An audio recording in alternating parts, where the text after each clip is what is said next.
collecting botanical samples. He had always been fascinated by nature and considered this opportunity to uncover the secrets of the forest a treasure. His companions, other students, and their guiding professor had scattered to different parts of the forest to conduct their research. Time passed, and the sun began to set quietly. The sound of birds gradually faded, and a mysterious silence enveloped the forest. David, engrossed in his research, suddenly realized how much time had gone by. He started packing up his equipment and headed towards the rendezvous point. But when he arrived, there was no one there. No sound, no movement. Only the moonlight filtered through the leaves, casting dancing shadows on the ground. David shouted, calling out the names of his companions, but the only response was the echo of his own voice. Hours passed, and with every step he took, he was drawn deeper into the forest. Suddenly, an unusual noise caught his attention. A sound coming from the darkness, growing louder with each moment. David, with breaths held tight in his chest, stared into the surroundings. The moonlight was gradually fading, and darkness was taking over the forest. The abnormal sound that emanated from the darkness had now turned into an indistinct murmur. David cautiously moved forward, but with every step, he felt as if something invisible was following him. He remembered the old legends of the forest that their professor had mentioned. Tales about spirits wandering among the trees, guarding the passages between our world and another. David had always thought these were just stories to scare children, but now, in this dark and cold night, doubts sprouted in his heart. Suddenly, the sound of footsteps snapped him out of his thoughts. Footsteps that didn't seem human, but belonged to some other being. David quickly looked behind him and saw something that made his heart shudder. Glowing eyes in the darkness, like jewels shining in the night. He couldn't discern what creature the eyes belonged to, but he knew one thing. He was not alone. David, with fear rooting deep within him, started to run. He dashed through trees and bushes, branches scratching his face, and roots tripping his feet. He didn't know where he was going. He just wanted to escape those eyes. But the more he ran, the louder the sound of the creature became. Eventually, David reached a clearing. A strange sight lay before him, a stone circle with bizarre engravings that seemed to be remnants from ancient times. He felt this place was sacred. David, without knowing why, stepped into the circle and stood at its center. Suddenly, all the forest went silent. Only the sound of David's breathing could be heard. And at that moment, something in the heart of the forest stirred. After stepping out of the stone circle, David walked uncertainly and fearfully through the forest. He knew he had to find a way to the road, somewhere he could hope to find help. The air had grown colder, and a thick fog wound its way between the trees, limiting visibility. With each step, David hoped to hear the sound of a car engine, but the only sound was the rustling of leaves under his feet. Suddenly, something caught his attention. The bodies of animals that seemed to have been recently killed. He approached the carcasses with trepidation and noticed that there were no wounds on their bodies. It was as if their lives had been mysteriously taken from them. David, now feeling a deep unease, quickened his pace. He didn't want to stay in that place any longer. He came upon a river that shimmered in the moonlight. David decided to follow the river, hoping it would lead to a road. But the further he went, the more strange sounds he heard. Murmurs that seemed to come from the water, moans that mingled with the wind. David realized that the river was leading him towards a dark and deep valley. He decided to move away from the river and search for another path. But the more he tried, the more lost he became. The trees seemed to have hands that were pulling him in, and at that moment, David understood that the forest did not want to let him go. If you enjoyed it so far, please hit the subscribe button if you liked the video.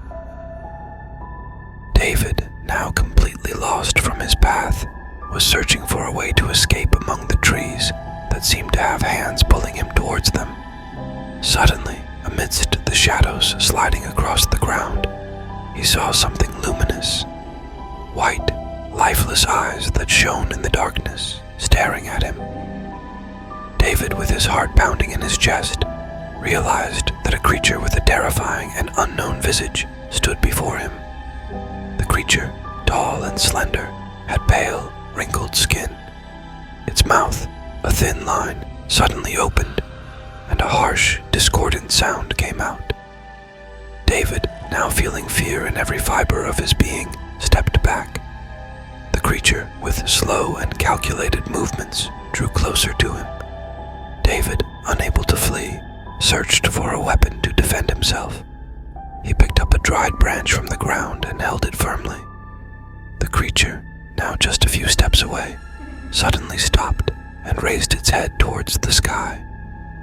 A deep and strange sound came out of its mouth, as if it was communicating with other beings in the forest. David, knowing he had no way to escape, decided to fight with all his might.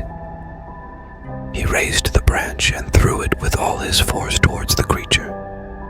The branch flew swiftly towards the creature, but disappeared just before it could hit. It was as if the creature was not made of matter. David, now shaking with fear and despair, realized that this creature was not only not threatening him, but was somehow protecting him. The creature, with its white, soulless eyes, looked at David and gestured with its hand for him to follow. David, having no other choice, decided to follow the creature. Perhaps this being could save him from this cursed forest. As David followed the mysterious guardian creature, a terrible sound suddenly echoed from the depths of the forest. The sound grew louder and more frightening with each passing moment. David looked around and realized that another creature, tall with eyes burning red like fire, had appeared before him. The vile creature spoke with a voice that rose from the depths of the forest. "I am a descendant of the devil, and David, I wish to present you as a gift to my master." David, now caught between two beings, felt a sense of despair. But the guardian creature with its white, lifeless eyes looked at the demonic being and said firmly, "You cannot take him." At that moment, the forest turned into a battlefield between the forces of good and evil. The guardian creature engaged in a fierce battle with the demonic being. A brutal fight ensued, shaking the trees and splitting the earth beneath them. David, writhing in fear and horror, witnessed a battle that challenged all the laws of nature. With strength beyond imagination, the guardian creature pushed back the demonic being and brought it to its knees with lethal blows. The demonic creature, now wounded and defeated, groaned, "This battle is not yet over," and swiftly fled into the darkness of the forest. The guardian creature approached David and gestured with its hand that it was now safe. David, feeling a sense of security, followed the guardian creature. Perhaps now, with the help of this being, he could find a way out of this cursed forest. Feeling a newfound sense of security, David followed his guardian creature through the trees and bushes of the forest. He knew that despite its frightening appearance, this creature was a protective force, keeping him safe from the dangers of the forest.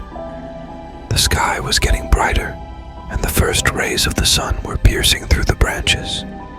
Suddenly, the guardian creature stopped and gestured for David to look ahead. Between the trees, David saw a road cutting through the forest. His heart leapt with joy. He ran towards the road, and with each step, he felt more liberated. When he reached the road, he took a deep breath and looked up at the blue sky. The guardian creature, its task now complete, slowly stepped back and returned to the heart of the forest.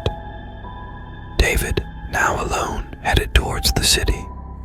He knew he had many stories to tell, but he was certain no one would believe them. Upon reaching the city, David returned to the university and shared his experiences with his professor and friends. He decided to continue his research on the forest and its creatures, hoping that one day he might uncover its hidden secrets